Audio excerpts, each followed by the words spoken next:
नमस्कार बच्चों, मैं पंकज सर फिर से स्वागत करता हूं आप सबका आपके अपने YouTube चैनल नव अकेडमी पर। स्टैंडर्ड 8 का चैप्टर नंबर 7 वेरिएशन कर चुके थे स्टार्ट। हम लोग बच्चों 7.1 कर चुके हैं, जिसमें आपने सीखा डायरेक्ट वेरिएशन। इसमें है इनवर्स वेरिएशन, इनवर्स प्रोपोर्शन जिसे हम कहेंगे। डायरेक्ट प्रोपोर्शन आपने अगर पढ़ लिया है तो ये थोड़ा ज्यादा इजी होगा समझने के लिए। डायरेक्ट प्रोपोर्शन अगर आप नहीं सीखे हो तो please go through that video, पहले उसे आप सीख लीजिए, फिर इनवर्स पर आइए। आइए इनवर्स शुरू करते हैं। Here we go with the inverse proportion 7.2 जो है। क्या होता है इनवर्स प्रोपोर्शन, आइए एक एग्जांपल से समझते हैं। बच्चों हमने डायरेक्ट प्रोपोर्शन जब सीख रहे थे 7.1 में, उसी वक्त एक बात बताई थी कि जो डायरेक्ट वेरिएशन होता है, ये जो डायरेक्ट वेरिएशन होता है, डायरेक्ट वेरिएशन में एक चीज होती है कि रेशियो सेम होता है, जबकि इनवर्स में आपका प्रोडक्ट सेम होता है। क्या मतलब ये कि देखिए, जैसे कहीं पर कुछ लाइन लगवाया गया, कहीं पे लाइन लगाया जा रहा है और कुछ रोज बना दिए गए 1 2 3 4। एक्चुअली रोज तो इस तरह से बनेंगे 1 2 3 4 5 6, और हर रोज में 40 स्टूडेंट्स खड़े कर दिए। हर रोज में 40 स्टूडेंट्स खड़े कर दिए, तो आपको टोटल 6 रोज लग रहा है। यानी कि अगर आपको टोटल मालूम करना हो कि कितने बच्चे हैं, तो आप सिंपली 40 इंटू 6 करेंगे, ये आपके पास आ गया 240। यानी कुल मिलाकर 240 स्टूडेंट्स का आपको अरेंजमेंट करना है। तो अगर एक एक रो में केवल 10-10 बच्चे खड़े किए जाएं, तो आपको कितने रोज लगेंगे ये 240 लाने के लिए? 24 रोज लगेंगे, क्योंकि बच्चे तो आपके पास 240 है ना, उनको आपको बाइफरकेट करना है, उनको आपको डिवाइड करना है, सो दैट कि वो इक्वली हर जगह डिस्ट्रीब्यूट हो जाए। तो यहां पर अगर हम ध्यान दें, जैसे 24 है, 24 में जब आप 10 से मल्टीप्लाई करोगे तो आपको मिल जाएगा 240 स्टूडेंट्स। 12 में अगर आप कितने से मल्टीप्लाई करेंगे, ये 24 हो जाएगा 20 सा। और अगर 30 रोज हैं तो कितने बच्चे आपको इकट्ठा करने पड़ेंगे? तो 8 बच्चे इकट्ठे करने पड़ेंगे। यानी बच्चों आपने क्या समझा इसमें? हमेशा ध्यान रखना, इनवर्स प्रोपोर्शन में प्रोडक्ट सेम रहेगा और डायरेक्ट वेरिएशन में डिवीजन सेम होता है। ठीक है, तो इसमें जब आप प्रोडक्ट पता लगा लेते हो ना, जो प्रोडक्ट पता लगा लेते हो वही उसका मैजिकल नंबर होता है के। ठीक है, तो चलिए देखिए बात को आगे बढ़ाते हैं। यहां पर हमने क्या देखा, हमने ये ऑब्जर्व करा कि हर बार मल्टीप्लाई करने पर आ रहा है 240। From the table, we observe that the product of the number of students in each row and the total number of rows in each pair, इसका प्रोडक्ट कर रहे हैं तो 240 आ रहा है। It means number of students in a row and number of rows are in inverse proportion। तो जब भी आपको प्रोडक्ट सेम आ जाता है तो we say it is an inverse proportion। So in a pair of numbers, if the increase in one number causes decrease in the other number in the same proportion, the pair is inverse proportion। Direct proportion में आपने देखा था कि चीजें साथ साथ में बढ़ती हैं, साथ साथ में डिक्रीज होती हैं। इनवर्स प्रोपोर्शन में क्या होता है कि कोई एक चीज बढ़ेगा तो कोई एक चीज रिड्यूस होता है। चलिए इसका भी पैटर्न बच्चों डायरेक्ट वेरिएशन से बहुत ज्यादा डिफरेंट नहीं है। फिर से मैं इसका शॉर्टकट बता देता हूं पहले आपको, लेकिन आप तभी फॉलो करना जब आपकी स्कूल टीचर फॉलो करते हो। अब एक चीज तो समझ में आ गया कि प्रोडक्ट सेम होता है। जैसे इसमें आ रहा है 180, इसमें आ रहा है 180, तो इसमें भी आना चाहिए 180। लॉजिक ये है। हम लोग ले लेंगे इसको x, तो सीधा सीधा कहेंगे कि भैया 30 इंटू 6 का answer is same as x into 12। तो अगर x निकालना है तो 30 इंटू 6 में 12 से डिवाइड कर देना है। 6 1 जा, 6 2 जा, और 2 से डिवाइड करेंगे तो 15 जा, यानी कि x इज इक्वल टू आएगा 15। ये इसका शॉर्टकट है, बट थोड़ा सा बच्चा ठीक नहीं है, चैप्टर का अपमान सा हो रहा है ऐसा लगता है। कोई नहीं, हम चैप्टर का पूरा सम्मान करेंगे और बताएंगे कैसे किया जाता है। सबसे पहले इनवर्स प्रोपोर्शन लिखा ही कैसे जाता है। क्वेश्चन अगर आप ध्यान से रीड करेंगे तो कह रहा है the information about number of worker and number of days to complete a work in a given following table, complete the table. अच्छा बच्चों, डायरेक्ट वेरिएशन में ऐसा था कि अगर आपने कुछ उल्टा सीधा लिखा तो आपके आंसर रॉन्ग आ सकते हैं, लेकिन इनवर्स में ये टेंशन नहीं है क्योंकि ये प्रोडक्ट ही है। खैर, हम क्या करते हैं, कुछ अज्यूम कर लेते हैं, मान लेते हैं कि नंबर ऑफ वर्कर n है, नंबर ऑफ डेज d है, तो as per question n is inverse. देखो इनवर्स में हम क्या करते हैं, सिंबल सेम है, बस सामने वाले को लिखेंगे 1/d। अगला स्टेप होगा कि हम इस सिंबल को हटा के k लिखेंगे, यानी कि d से मल्टीप्लाई कीजिए, k निकालना है अगर आपको तो d से मल्टीप्लाई हो जाएगा, n into d is equal to k, उससे मिलेगा k। अब बच्चों 100% आपको दो वैल्यू गिवन ही रहेगा। जैसे आपको n और d मालूम है तो आपको मिल जाएगा k का आंसर। बस इस k का आंसर यहां रख दीजिए, n into d is equal to k में रख दीजिए, ये मिलेगा आपको इक्वेशन ऑफ वेरिएशन। यहां तक की यात्रा आपको तय करनी है पूरे एक्सरसाइज में। अभी आपकी शुरुआत है, कोई बात नहीं, धीरे धीरे आपको पकड़ में आ जाएगा कैसे। अब बच्चों हमेशा आपको एक वैल्यू गिवन रहेगा, एक अननोन रहेगा। जैसे यहां पे डी मालूम है और एन पूछा है, ठीक है, n into d is 180, n into d is 180, तो d का वैल्यू डाल दीजिए, डिवाइड कर दीजिए, यू गेट n का आंसर।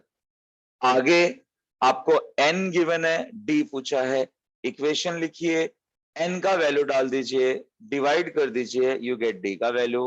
फिर आपको d मालूम है, n नहीं मालूम, इक्वेशन लिखिए, वैल्यू डालिए, and here you get the answer. ये तरीका होता है बच्चों। एक बार आपने लेफ्ट साइड पर पकड़ पा ली, आपको ये वाला हिस्सा आ गया, तो राइट वाला हिस्सा बहुत बहुत बहुत ज्यादा इजी है। Mind it. नेक्स्ट, यहां पर है the find the constant of variation and right the equation of variation for every example given below. यानी यहां पर आपको सिर्फ इक्वेशन ऑफ वेरिएशन तक पहुंचना है। आइए देखते हैं क्या है दो एग्जांपल। पहला क्वेश्चन कह रहा है कि P inverse proportion to Q है, ठीक है, और दो वैल्यू भी गिवन है, हो जाएगा। पहले शुरुआत से शुरू करते हैं।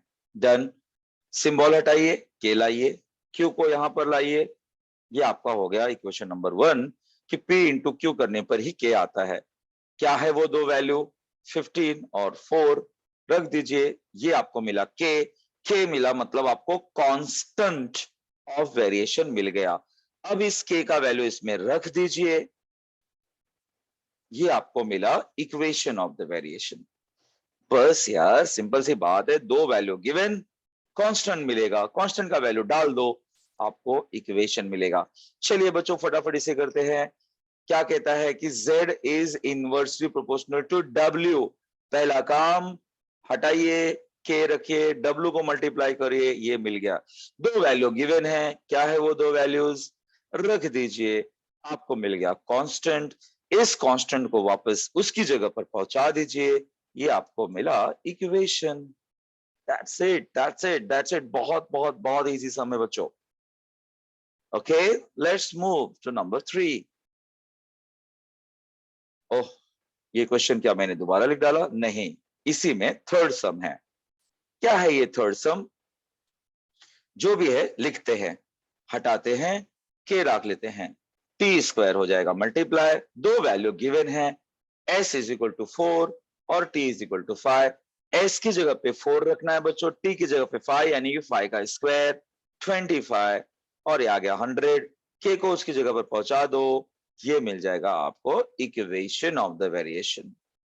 इसी तरीके से फोर्थ, यहां पर रूट है, कोई दिक्कत नहीं, काम वही है, इसको हटाइए, के लाइए, रूट वाई से मल्टीप्लाई कर दीजिए, x का वैल्यू y का वैल्यू गिवन है, लिखिए, y की जगह पे 9 लिखना होगा, 9 का स्क्वायर रूट 3 है, के आ गया, के को उसकी जगह पर पहुंचाइए and here you get the answer. This is how we find the equation of the variation. Alright बच्चों, चलिए क्वेश्चन नंबर 3. क्वेश्चन नंबर 3 क्या कहता है? The boxes are to be filled with apples in a heap. ठीक है, यही मतलब उसका डिब्बा हुआ, बॉक्स हुआ. ओके, अगर 24 एप्पल भरे जा रहे हैं बॉक्स में तो 27 बॉक्स चाहिए. अगर 36 एप्पल भरे जाइए तो कितने बॉक्स लगेंगे? देखो बच्चों, इसमें कहीं भी कुछ लिखा नहीं है कि कौन सा वेरिएशन है, तो आपको कैसे समझेगा? भैया आप समझदार हो ऑलरेडी, आप समझिए ना रिलेशन क्या है. रिलेशन ये है कि मैं अगर ज्यादा एप्पल्स भरूंगा तो कम डिब्बे लगेंगे, लेकिन अगर कम कम एप्पल भरूंगा तो मुझे ज्यादा बॉक्सेस लगेंगे. ज्यादा एप्पल कम बॉक्स, कम एप्पल ज्यादा बॉक्स. एक इंक्रीज तो एक डिक्रीज, एक डिक्रीज तो एक इंक्रीज. तो जिसमें ऐसा उल्टा फुल्टा होता है तो वो क्या होता है? Inverse proportion. तो पहले तो आपको ये आइडेंटिफाई करना है. Number of apples in the each box are varying inversely with the total number of boxes. ये आपने पहचान लेना है. तो ठीक है, number of apples inversely proportional to y. हटाइए, के लाइए, लिखिए. 100% दो वैल्यू आपको गिवन ही होगा, दिया है. 24 एप्पल 27 बॉक्सेस, यानी कि x 24 y 27. रखिए, के का वैल्यू आ गया, के को उसकी जगह पर पहुंचाइए. Here you go, this is the equation of the variation. पहला काम. दूसरा काम, एक दिया होगा, एक पूछा होगा. 36 एप्पल यानी कि x given, how many boxes, y is asked. तो पहला काम लिखिए आपका इक्वेशन, लिखा, वैल्यू डालिए, डिवाइड करिए 36 से एंड हियर यू गेट. तो आपको क्या मालूम पड़ा कि 36 apples are filled in a box. अगर एक बॉक्स में 36 एप्पल भरे जाते हैं देन वी रिक्वायर 18 बॉक्सेस. कुल मिला के टोटल एप्पल कितने होंगे? 648. ये इंपॉर्टेंट टर्म है बच्चों. So that's how it is done. चलिए बढ़ते हैं आगे. द वेवलेंथ, इसको क्या करना है? बड़ा इजी क्वेश्चन पूछ लिया क्वेश्चन नंबर 4 में. सिर्फ आपको सिंबल में लिखना है. अरे भैया पूछना था तो शुरू में पूछ लेते. हाँ कोई बात नहीं. वेवलेंथ ऑफ द साउंड यानी कि L and its frequency F are in inverse proportion. Inverse proportion, L और एफ में इनवर्स प्रोपोर्शन है. बस ऐसे दिखा देना है. यहां पे दिया है कि the intensity of the light varies inversely with the square of the distance, यानी कि स्क्वायर ऑफ द. ये अच्छे से रीड करो, नहीं तो आप एल और डी देखकर सिंबल उड़ने लगोगे, कर दोगे गड़बड़. तो आई था, I intensity for I is inversely proportional to T square. All right, go. Question number 5. X inversely proportional, बिना आगे देखे शुरू हो जाओ. पहला काम सिंबल हटाओ, दूसरा काम रूट को ले आओ. अब भैया आपको दो वैल्यू गिवन है. क्या है वो दो वैल्यू? x40 y16 रख दो. 16 का स्क्वायर रूट 4, ये हो गया 160. के मालूम पड़ा, उसको उसकी जगह पे पहुंचा दो. ये हो गया आपका इक्वेशन. ये स्टेप ओवर. दूसरा स्टेप, एक वैल्यू गिवन, एक है अननोन, रख दीजिए उसी इक्वेशन में. पहले इक्वेशन लिख डालते हैं. ये है हमारा इक्वेशन. इसमें x का वैल्यू है 10 into root y. Root y हुआ 160 अपॉन 10 यानी कि 16. बच्चों ये रूट y का आंसर है, यानी y का आंसर निकालना है तो इस साइड का स्क्वायर रूट उस तरफ जाएगा तो स्क्वायर हो जाएगा. 16 का स्क्वायर हो जाएगा 256, यानी कि जब x इज इक्वल टू 10 तो y is equal to 256. Easy sum. x varies inversely to y, पहले लिख लो, सिंबल हटा दो, मल्टीप्लाई कर दो, दो वैल्यू ढूंढो. दिया है x 15 y 10, रख दो. के को उसकी जगह पे पहुंचा दो। ये मिला आपको इक्वेशन। इक्वेशन मिल गया, अगला स्टेप क्या है, एक वैल्यू गिवन, एक पूछा है। तो इक्वेशन क्या है, ये 20 रखा, डिवाइड करा और आपको मिल गया y इज इक्वल टू 7.5। है ना इजी। जब आपको एक बार पैटर्न समझ में आ जाएगा बच्चों, तो ये सम बहुत इजी होता है। हमेशा पहले सिंबल हटाइए, के लाइए, दो वैल्यू दिया है, के का वैल्यू निकालिए, के का वैल्यू रख दीजिए, आपको मिलेगा इक्वेशन ऑफ द वेरिएशन। वाह, तो इस तरह से ये एक्सरसाइज हो जाता है कंप्लीट। कैसा लगा आपको? बहुत बहुत बहुत मेहनत से आपके लिए ये स्लाइड्स तैयार किए हैं बच्चों। उम्मीद करता हूं आपको पूरी तरह से समझ में आया होगा। तो इस चैनल को जाते जाते थोड़ा सा बटन दबा दीजिए सब्सक्राइब वाला। लाइक करेंगे तो मुझे भी अच्छा लगेगा। जो आगे चलकर इस वीडियो को देखना चाहेंगे उनको समझ में आएगा, भाई वीडियो में कुछ तो बात है, जो इतने लाइक्स मिले हैं तभी तो वो इस वीडियो को देखेंगे और उनका भी भला होगा। ठीक है, टेक केयर बच्चों, मिलते हैं अगले एक्सरसाइज के साथ। तब तक के लिए बाय बाय।